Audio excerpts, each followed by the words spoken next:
Mga kapatid, sa Senado ng Pilipinas, may isang makapangyarihang posisyon na hindi permanente pero pwede pong umulit. Pag-usapan natin ang Senate Presidency. Hindi lang tagahawak ng martilyo dahil madalas game changer yan sa politika. Quick refresher po muna tayo. Ang Senate President ang namumuno sa Senado. May kontrol siya sa agenda ng mga batas at siya ang sentro ng political alliances. Hindi hinalal ng publiko ang Senate President, kundi sa pamamagitan ng boto ng kanyang mga kapwa-senador.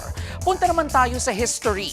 Bago po naging Pangulo, si Manuel L. Quezon ang hari ng Senado. Hanggang ngayon, siya po ang record holder bilang pinakamatagal na naging Senate President. 19 years lang naman.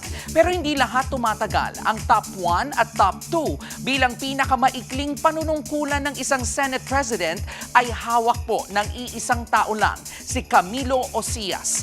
Una siyang naging leader ng Senado noong April 17 hanggang April 30 noong taong 1952. Abay 13 days lang po yan. Makalipas ang eksaktong isang taon, April 17, 1953, ay naging Senate President ulit siya for 33 days. Yan na nga po ang isa sa mga exciting part na pwedeng maka-second time bilang pinuno ng Senado. Si Juan Ponce Enrile naman, 4 na beses naging Senate President at sa magkakaibang administrasyon. Si Franklin Drilon, 2 beses tumayong leader ng Senado. At kapag usapang Senate Rules at Procedure, textbook si Drilon. Isa rin sa mga Senate President na 2 beses humawak sa pwesto ay si Neptali Gonzales. Gayon din ang kasalukuyang Senate President na si Tito Soto.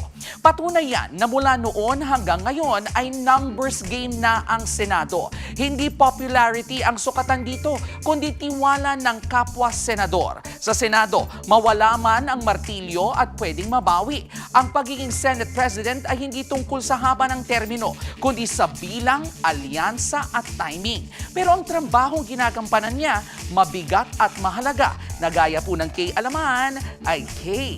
Yamanan. K. Okay. Mga kapatid, Jervy Wrightson po. Eto na nga. Para sa latest showbiz news at iba pang K-alaman, mag-follow at mag-subscribe na sa social media pages ng News 5.